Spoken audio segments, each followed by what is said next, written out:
शुक्राला माता की वंदे वंदे वंदे।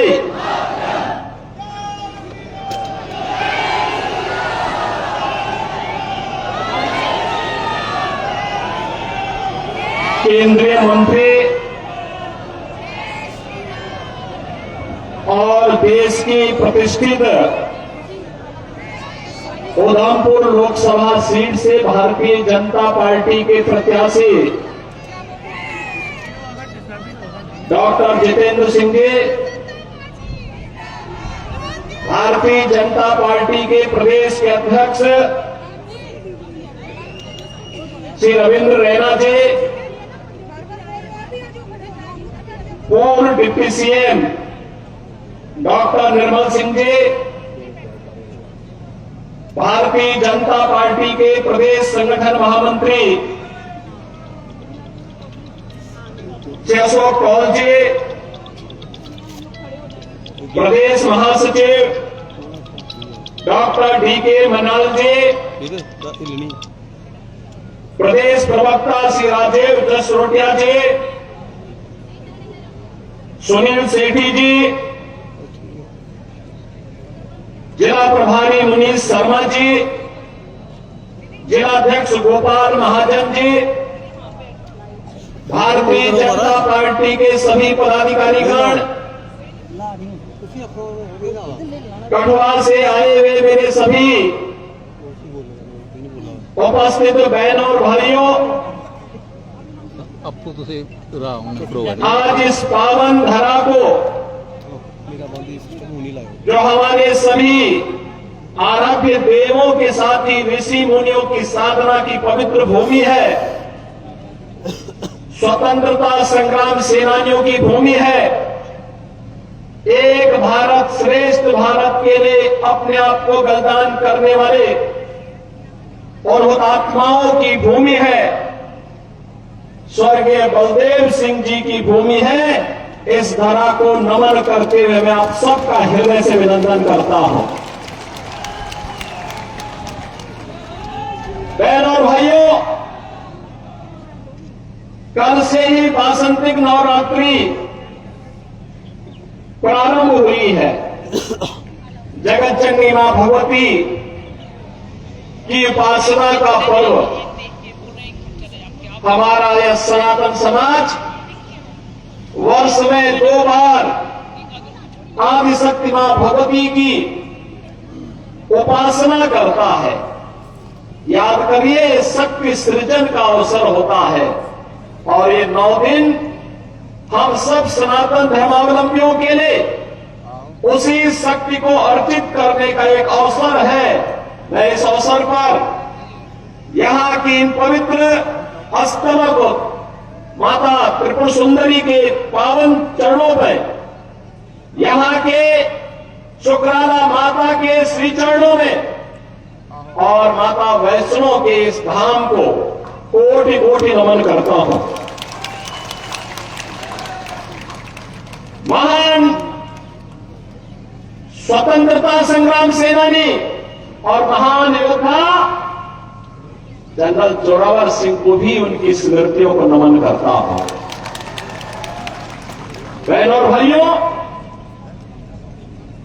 जब जम्मू कश्मीर की बात आती है तो भारत का सिरमौर, भारत का मुकुट हर व्यक्ति गर्व के साथ देखना चाहता है। जब जम्मू कश्मीर की बात आती है तो स्वतंत्र भारत के वे नारे एक बार फिर से गूंजते हुए दिखाई देते हैं कि जहां बलिदान, जहां वे बलिदान मुखर्जी वह कश्मीर, यही इन्हीं वादियों में नारे गूंजे थे। डॉक्टर श्यामा प्रसाद मुखर्जी ने इस सपने को साकार करने के लिए अपने आप को बलिदान किया था और बहनों और भाइयों, 70 वर्षों तक कोई सरकार निर्णय नहीं ले पाई। डॉक्टर जितेंद्र सिंह जी को आपने चुनाव जिता करके भेजा। मैं जानता हूं 2014 में हम दोनों साथ साथ सांसद थे। और तब भी जब भी जम्मू कश्मीर की बात आती थी, बेझिझक एक सांसद के रूप में, एक मंत्री के रूप में बोलते थे कि मैं पहले वहां का नागरिक हूं, धारा 370 समाप्त होनी ही चाहिए और वहां का विकास होना ही चाहिए। और आज मैं बधाई देता हूं आप सबको, प्रधानमंत्री मोदी जी के प्रति आभार व्यक्त करता हूं, गृह मंत्री अमित शाह जी के प्रति आभार व्यक्त करता हूं, जिन्होंने आतंकवाद की इस जड़ को सदैव के लिए समाप्त करके आज कश्मीर में यह साबित कर दिया है कि दिल्ली का लाल किला हो या श्रीनगर का लाल चौक, चारों ओर उत्साह है, उमंग है, क्योंकि यह क्षेत्र आज विकास की मुख्य धारा के साथ जुड़ा हुआ है।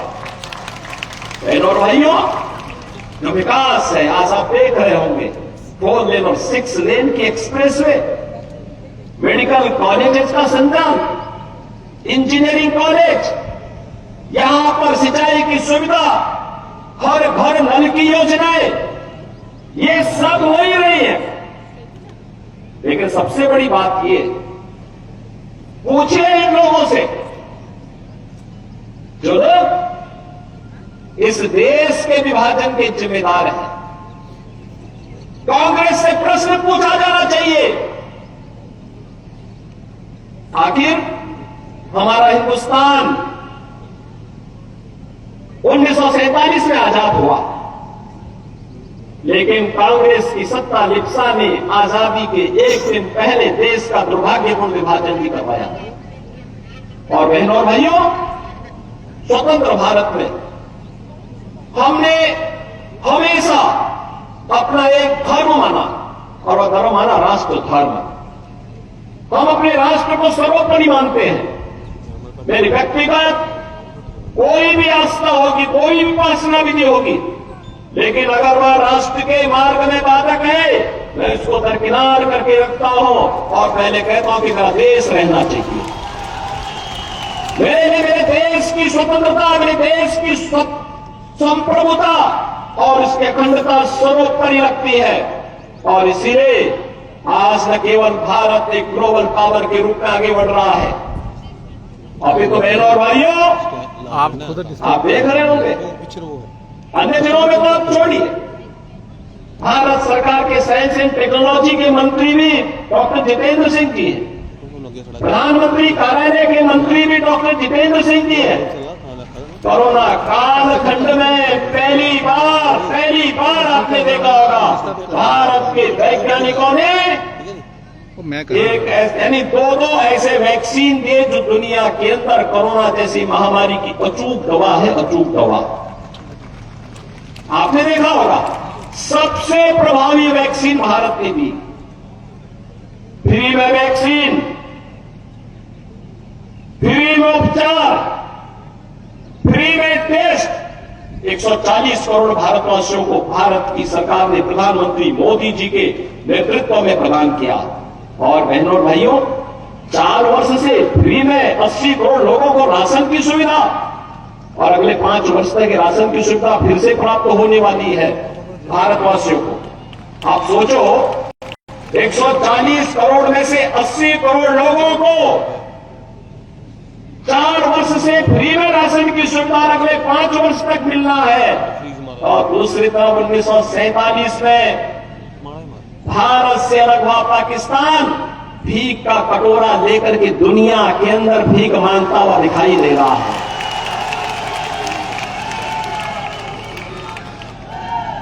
आज आप देख रहे होंगे बदलते हुए भारत को, ये जो नया भारत है, बहनों और भाइयों, इस नए भारत को आज आप देख रहे होंगे, एक भारत श्रेष्ठ भारत।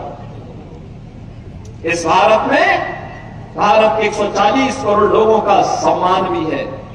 दुनिया के अंदर आज भारतवासी कहीं भी जाता है, लोग बड़े सम्मान के साथ उसकी ओर देखते हैं। आज भारतवासी दुनिया के अंदर सम्मान प्राप्त कर रहा है। आज सीमाएं भी सुरक्षित हुई हैं। ऐसा नहीं कि अब कोई पाकिस्तान का व्यक्ति, कोई घुसपैठ करके हमारी सुरक्षा में सेंध लगाएगा, नहीं लगा सकता। अगर कहीं एक पटाखा भी फूट जाए ना तो पाकिस्तान अब सफाई देता कि नहीं मेरा इसमें हाथ नहीं है, क्योंकि उसे मालूम है अगर कुछ हो गया तो फिर उसको लेने के देने पड़ेंगे। और बहनों भाइयों, जब एक मजबूत सरकार होती है तो ऐसे होता है। सुरक्षा की पुख्ता व्यवस्था, कश्मीर में धारा 370 समाप्त करके यहां की आतंकवाद की समस्या का समाधान, देश के अंदर नक्सलवाद की समस्या का भी समाधान हो गया। सुरक्षा की बेहतर स्थिति है, इंफ्रास्ट्रक्चर, अत्याधुनिक इंफ्रास्ट्रक्चर आप देख रहे होंगे, कहीं highway, railway, metro, rapid rail, IIT, IIM, medical college, AIIMS जैसी सौगात आज देश को प्राप्त हो रही है। साइंस एंड टेक्नोलॉजी के नए नए केंद्र बन रहे हैं, अत्याधुनिक इंफ्रास्ट्रक्चर विकसित हो रहा है, बेहतरीन माहौल में भारत आगे की ओर बढ़ रहा है। और यही नहीं, इन सब स्थितियों को ध्यान में रखने के साथ ही गरीब कल्याणकारी योजनाओं की कोई सानी नहीं। आप देखते होंगे न केवल जम्मू कश्मीर में, पूरे भारत के अंदर भी आप देखते होंगे 80 करोड़ लोग फ्री में राशन की सुविधा का लाभ प्राप्त कर रहे हैं, 60 करोड़ लोग आयुष्मान भारत में 5 लाख रुपए की स्वास्थ्य बीमा का कवर प्राप्त कर रहे हैं, 50 करोड़ लोगों को जनधन के अकाउंट खोले गए, 12 करोड़ अन्नदाता किसान प्रधानमंत्री किसान सम्मान निधि का लाभ प्राप्त कर रहा है, 12 करोड़ गरीबों के घर में शौचालय बने हैं, 10 करोड़ परिवारों को फ्री में उज्ज्वला योजना के सिलेंडर के कनेक्शन प्राप्त हुए हैं। बहनों और भाइयों, 4 करोड़ गरीबों के प्रधानमंत्री आवास योजना भी बने हैं और 2.5 करोड़ घरों तक पहली बार बिजली पहुंचाने का काम भी हुआ है। इस प्रकार के अनगिनत गरीब कल्याणकारी योजनाओं का लाभ आज पिछले 10 वर्ष में उस कैबिनेट ने और उस सरकार ने किए हैं, जिसका नेतृत्व मोदी जी कर रहे हैं और आपके सांसद उस सरकार के अभिन्न हिस्से हैं। डॉक्टर जितेंद्र सिंह जी उस सरकार के हिस्से हैं और सरकार आज गरीब कल्याण का कार्य भी कर रही है। और कितना परिवर्तन आया है। इससे पहले लोग अपने आप को हिंदू बोलने में भी संकोच करते थे। और बहनों भाइयों, अयोध्या का नाम लेने पे तो लोग डरते थे।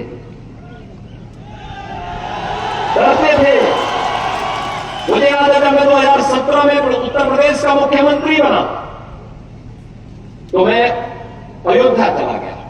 लोगों ने कहा क्या कर रहे हैं? मैंने कहा क्यों? कहा कि अयोध्या जाने से आपको मालूम है तो कुछ लोग नाराज हो जाएंगे। मैंने कहा कुछ लोग नाराज हो जाएंगे तो क्या मैं अपनी आस्था के साथ और जन आस्था के साथ खिलवाड़ कर दूं क्या? ये वोट बैंक के लिए नहीं हो सकता है। हमने कहा अयोध्या में स्वच्छ दीपोत्सव के आयोजन की तैयारी करो। और बहनों भाइयों, अच्छी सरकार बनती है तो 500 वर्षों का इंतजार भी समाप्त हो जाता है। आज अयोध्या में राम मंदिर का निर्माण हुआ है ना, क्या ये काम कांग्रेस के लोग कर पाते क्या? अयोध्या में राम मंदिर का निर्माण कांग्रेस कर पाती क्या? बहनों और भाइयों, कांग्रेस ने तो कहा कि राम हुए ही नहीं, कृष्ण हुए ही नहीं। जो एक्सीडेंटल हिंदू थे वे राम और कृष्ण पर ही प्रश्न खड़ा कर दिए थे। इससे बड़ी आस्था के साथ खिलवाड़ दूसरा नहीं हो सकता। बहनों और भाइयों, कैसे इन्होंने अपमानित करने का प्रयास किया था। राम और कृष्ण के अस्तित्व पर ही प्रश्न खड़ा करके हमारे आराध्य देवों को नकारने का प्रयास किया था। लेकिन आज अयोध्या में भव्य राम मंदिर का निर्माण न केवल हो गया है, बल्कि आज आप अयोध्या जाएंगे, आपको आज परिवर्तन देखने को मिलेगा। अयोध्या में लगेगा जैसे त्रेता युग का अयोध्या यहां उतर आया है, साक्षात उतर आया है। जब अच्छी सरकार आती है तो यही होता है, अच्छी सरकार आती है यही होता है। काशी में आप जाइए, काशी विश्वनाथ धाम बन गया है। लोग बोलते थे काशी विश्वनाथ धाम संकरी गली थी, मुश्किल 5 लोग जा पाते थे। आज 50,000 श्रद्धालु भी एक समय वहां आ जाए मंदिर परिसर में, कोई समस्या नहीं है, कोई समस्या नहीं है। आस्था का सम्मान कैसे होना चाहिए, यह कार्य भी आज देखने को मिल रहा है। नौजवानों के रोजगार की व्यवस्था, जीविका की व्यवस्था कैसे होनी चाहिए, यह कार्य भी आज देश के अंदर बखूबी आगे बढ़ रहा है। और बहनों और भाइयों, यही नहीं, हमें सुरक्षा भी करनी है और देश को समृद्धि के नई ऊंचाइयों तक भी लेके चलना है। इस पर जो कार्य वर्तमान में हो रहा है, ये किसी से छुपा हुआ नहीं है, पूरा देश इस बात को जानता है। आपने देखा होगा, ये देश जब अपनी आजादी का अमृत महोत्सव मना रहा था, आजादी के 75 वर्ष पूरे हो रहे थे, देश उत्साह के साथ जुड़ा हुआ था और उस उत्साह को और दुगना कर दिया था जब जो ब्रिटेन लगभग 200 वर्षों तक इस भारत पे शासन किया था, उस ब्रिटेन को पछाड़ करके प्रधानमंत्री मोदी जी के नेतृत्व में भारत दुनिया की 5वीं बड़ी अर्थव्यवस्था बना, 5वीं बड़ी अर्थव्यवस्था बना। और आज तो हम इसीलिए आए हैं, बहुत सारे लोग आएंगे आपके पास अपनी बात कहने के लिए, कोई जाति की बात करेगा, कोई क्षेत्र की बात करेगा, कोई भाषा की बात करेगा, कोई किसी अन्य बात की बात करेगा। हमें किसी बात में नहीं पड़ना है, बहुत खोया है, अब पाने का समय आया है, अपने देश को मजबूत करने का समय आया है। कठुआ को विकास की मुख्य धारा के साथ जोड़ करके अपने वर्तमान और भावी पीढ़ी के लिए उज्जवल भविष्य देना है।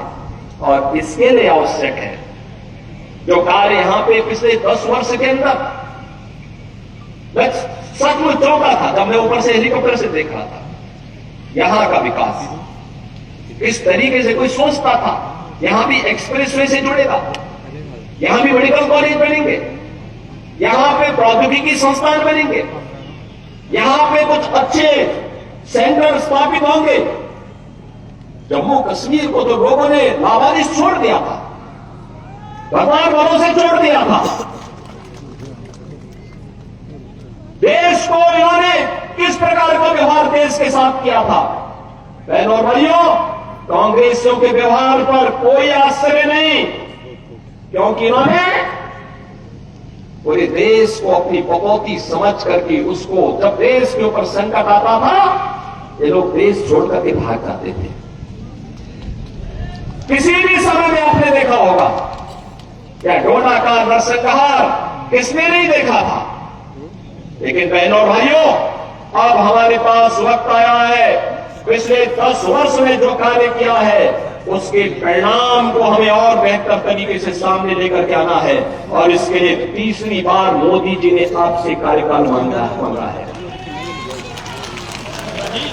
मोदी जी तीसरी बार देश के अंदर भारत को तीसरी बड़ी अर्थव्यवस्था के रूप में स्थापित करने के लिए आपके पास आ रहे हैं। और इसके लिए मोदी जी के प्रतिनिधि के रूप में आपके लोकप्रिय सांसद और केंद्रीय मंत्री डॉक्टर जितेंद्र सिंह जी तीसरी बार आपका आशीर्वाद प्राप्त करने के लिए आपके पास आए। बहनों और भाइयों, अपनी सहजता, अपनी सरलता, अपने व्यवहार कुशल से न केवल उन्होंने देश के अंदर, बल्कि जो भी दायित्व उन्हें भारत सरकार ने सौंपा है, पार्टी ने सौंपा है, उसका बखूबी निर्वहन करने की जिम्मेदारी उन्होंने जिस तत्परता और जिस प्रतिबद्धता के साथ किया है वो अद्भुत है, अभिनंदनीय है। और इसके लिए मैं आपको बधाई देता हूं।